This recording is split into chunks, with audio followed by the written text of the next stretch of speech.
और राज्य से आपको इस वक्त की बड़ी खबर बता दें, कांग्रेस नेता राहुल गांधी को बड़ी राहत मिली है। झारखंड हाईकोर्ट ने गैर जमानती वारंट पर रोक लगा दी है। राहुल गांधी के खिलाफ ये वारंट जारी किया गया था। चाईबासा सिविल कोर्ट ने ये वारंट जारी किया था। आपको बता दें, वारंट पर 1 महीने के लिए रोक अब लगा दी गई है। 27 फरवरी को गैर जमानती वारंट जारी हुआ था। बीजेपी पर राहुल गांधी ने टिप्पणी की थी और राहुल गांधी ने कहा था कि कोई भी हत्यारा बीजेपी का अध्यक्ष बन सकता है। प्रताप कटियार ने ये मामला दर्ज करवाया था, जिसको लेकर अब ये बड़ी खबर हम आपको बता रहे हैं। राहुल गांधी को चाईबासा सिविल कोर्ट की तरफ से अब देखिए जमानती वारंट पर रोक जो है वो लगा दी गई है। तो राहुल गांधी को झारखंड हाईकोर्ट से बड़ी राहत मिली है, जबकि चाईबासा सिविल कोर्ट ने एक वारंट जारी किया था। वारंट पर 1 महीने के लिए अब रोक लगा दी गई है। आपको बता दें कि 27 फरवरी को गैर जमानती वारंट जारी किया गया था। बीजेपी पर राहुल गांधी ने टिप्पणी की थी। राहुल गांधी की तरफ से कहा गया था कि कोई भी हत्यारा बीजेपी का अध्यक्ष बन सकता है और इसी के खिलाफ प्रताप कटियार ने केस दर्ज करवाया था, जिसकी सुनवाई करने के साथ ही चाईबासा सिविल कोर्ट ने गैर जमानती वारंट जारी किया था। लेकिन अब ये बड़ी खबर आपको बता रहे हैं, झारखंड हाईकोर्ट से राहुल गांधी को बड़ी राहत मिली है। और दिल्ली से आपको बड़ी खबर बता दें, जेपी पटेल कांग्रेस में शामिल हो गए हैं। मांडू से बीजेपी विधायक थे जेपी पटेल, विधानसभा में मुख्य सचिव तक भी थे जेपी पटेल। तो चुनाव से पहले बीजेपी को यह बड़ा झटका लगा है।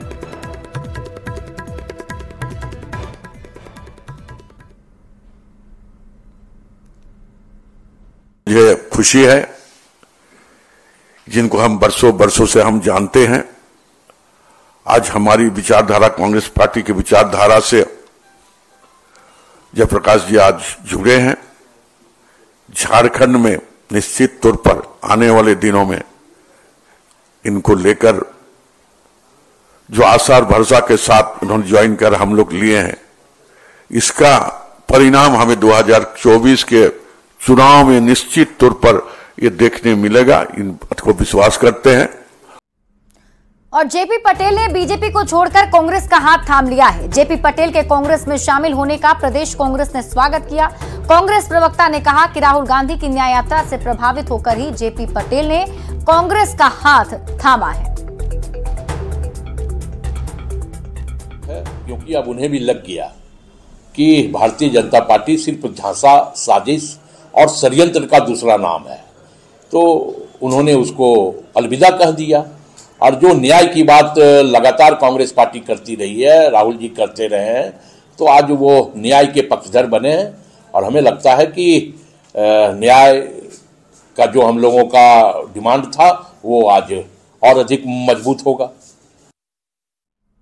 और जेपी पटेल के कांग्रेस में शामिल होने पर बीजेपी ने शुभकामनाएं दी हैं। बीजेपी प्रवक्ता ने कहा है कि अगर डूबती नैया पर ही सवार होकर वे अपनी राजनीतिक करियर डुबाना चाहते हैं तो इसमें कोई कुछ नहीं कर सकता।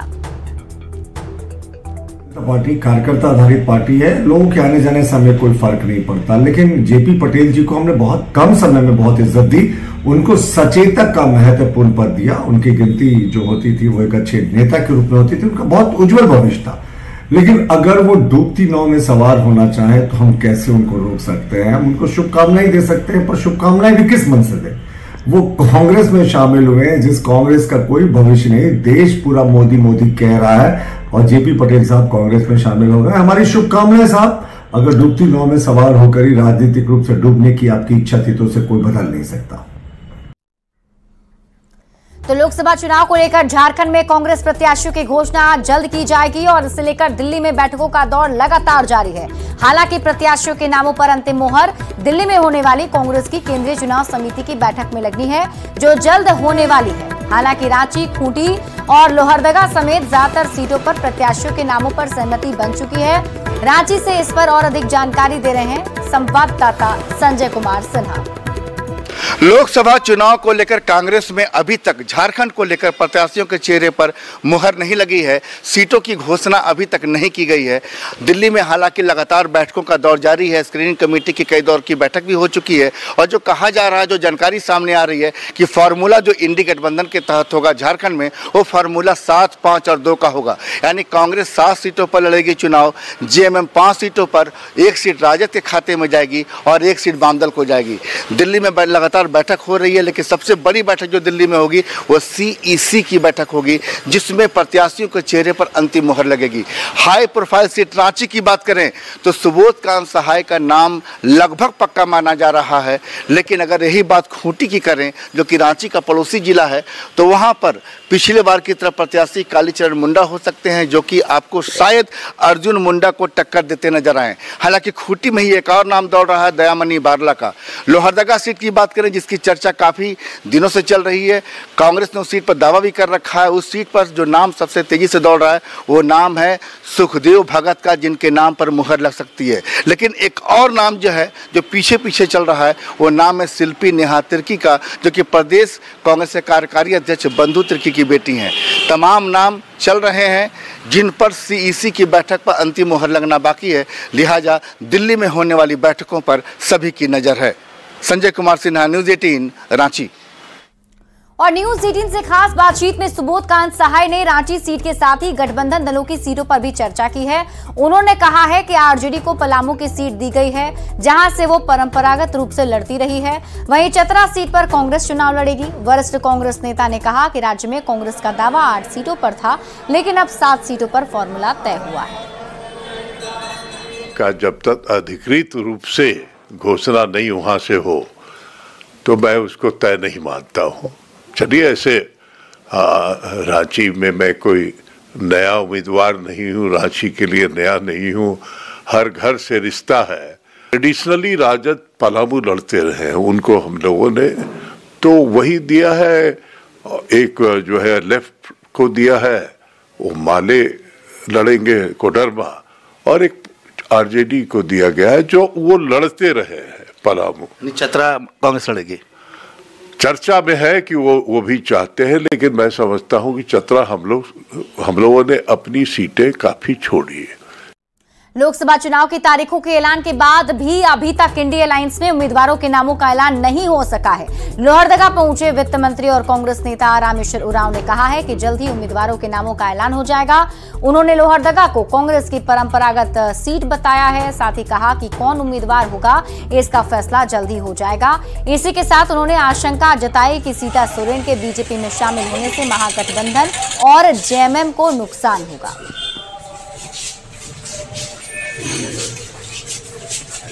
हो जाएगा कि कैंडिडेट यहाँ से कौन होंगे। बहुत ज़्यादा इंतजार करने की जरूरत नहीं पड़ेगी। सही है कि जेएमएम इसको सीट को मांग रही थी, लेकिन कांग्रेस का ये परंपरागत सीट रहा है। परंपरा से यहाँ कांग्रेस जीतती रही है, लड़ती रही है। जेएमएम की थी वो बेसिकली गठबंधन में थी, गठबंधन को उनके रहने से मजबूती मिली थी, इसमें कोई संदेह नहीं। उनके जाने से कितने कमजोरी होगी, गठबंधन में कितना कमजोरी आएगी, ये समय बताएगा। और इसी बीच बड़ी खबर आपको बता दें, झारखंड में ताल ठोकेगी ओवैसी की पार्टी। 6 सीटों पर चुनाव लड़ने की तैयारी में है एआईएमआईएम। राजमहल, हजारीबाग और चतरा में अपने प्रत्याशी उतारेगी, तो साथ ही साथ गोड्डा, रांची और गिरिडीह में भी लड़ने की तैयारी है। लोकसभा चुनाव में उतरने की तैयारी है, तो कहीं ना कहीं ओवैसी की पार्टी अगर लोकसभा चुनाव में उतरती है तो विपक्ष का समीकरण बिगड़ सकता है।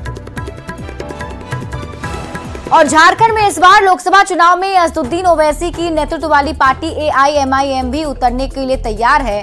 माना जा रहा है कि इससे कई लोकसभा सीटों पर न केवल समीकरण बदलेगा बल्कि मुकाबला भी रोचक होगा।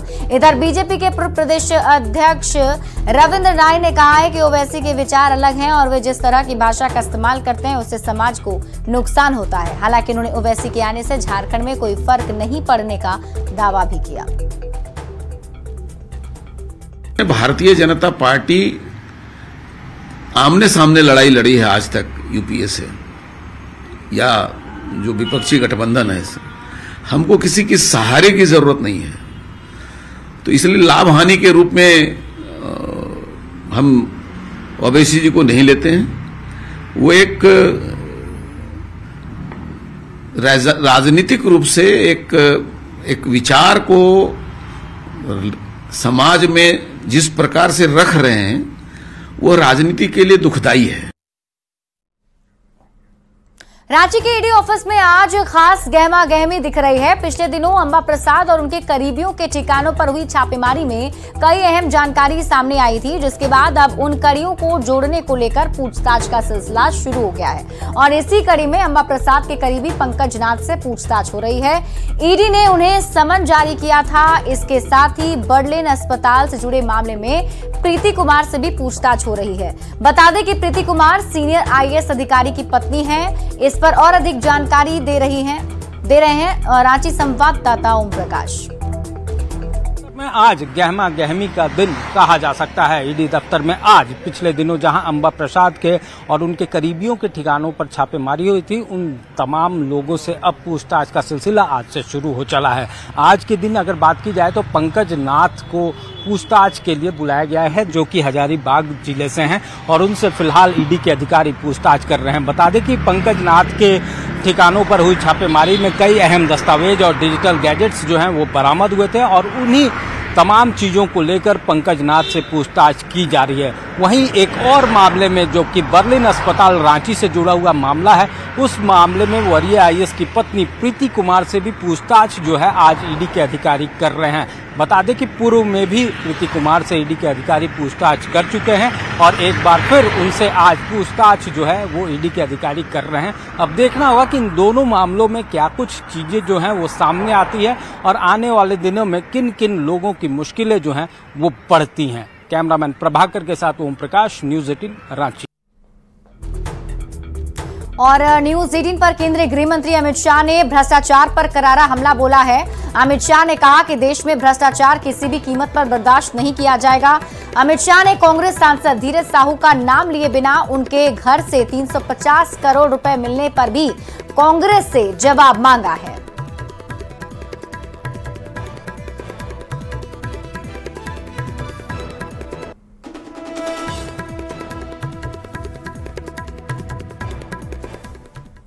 रामगढ़ में मांडू प्रखंड के तापीन पंचायत के तापीन 23 नंबर की 500 की आबादी पेयजल के लिए एकमात्र कुएं पर निर्भर है।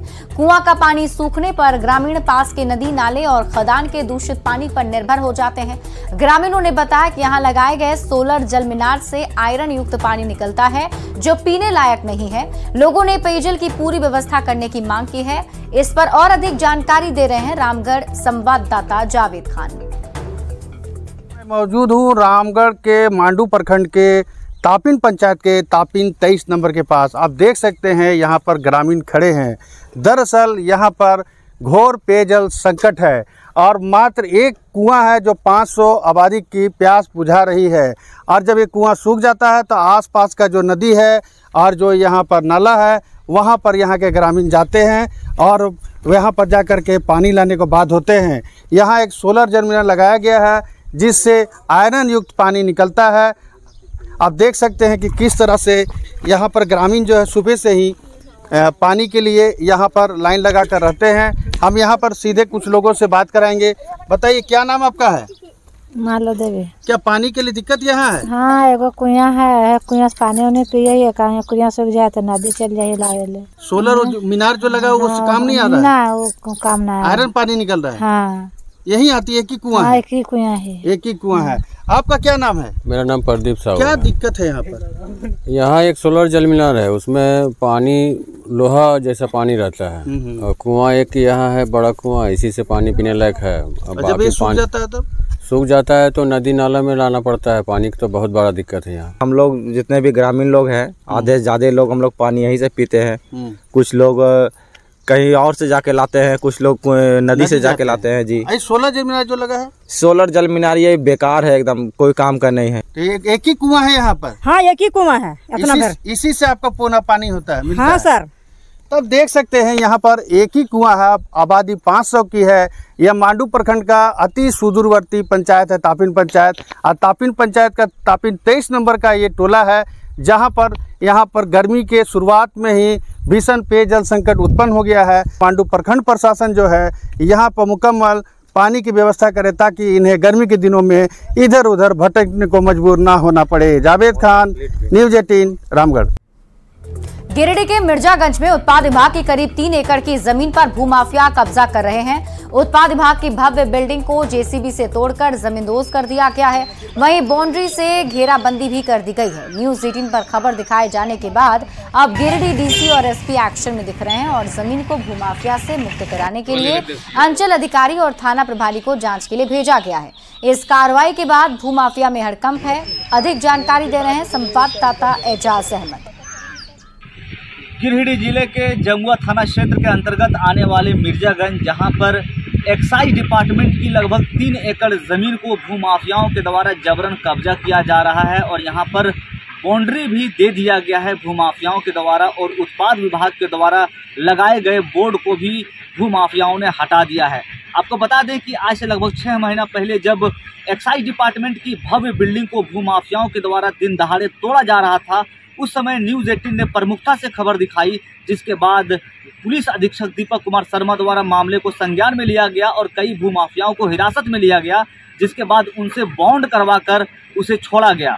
हालांकि उसके बाद फिर उत्पाद विभाग ने इस जमीन पर बोर्ड लगा दिया था और बोर्ड को भूमाफियाओं ने लगभग 6 महीने के बाद फिर से तोड़ दिया है, बोर्ड को हटा दिया है और ज़मीन को कब्जा करने में जुट गए हैं।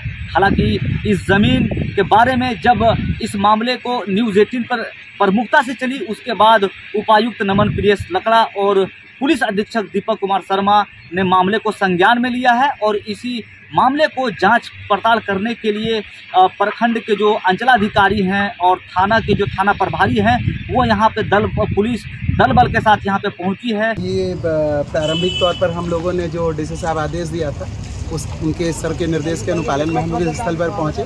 हम लोगों ने कुछ राजस्व कागजात भी वादी प्रतिवादी से मांगा है, उत्पाद विभाग से भी हम संपर्क में हैं, उनसे भी हम लोग मांगे हैं और अभी जो यहाँ हम लोग जो चीज़ों को जांच किए, ये जांच का विषय है, तो अभी जांच के विषय के बारे में या क्या रिपोर्ट बनेगी तो हम डीसी सर को ही दे पाएंगे। अगर कीमत की बात करें तो मार्केट वैल्यू इसका लगभग 70 से 100 करोड़ के आसपास बताया जा रहा है, जिसकी वजह से भूमाफियाओं की नज़र इस पर टिकी हुई है और इस प्रकार अब इस मामले में प्रशासन भी हस्तक्षेप कर रही है और मामले की जाँच पड़ताल करने में लगी हुई है। गिरिडीह से न्यूज़ 18 के लिए मैं एजाज अहमद। और फिलहाल इस बुलेटिन में अभी के लिए बस इतना ही। आप देखते रहिए न्यूज़ 18 बिहार।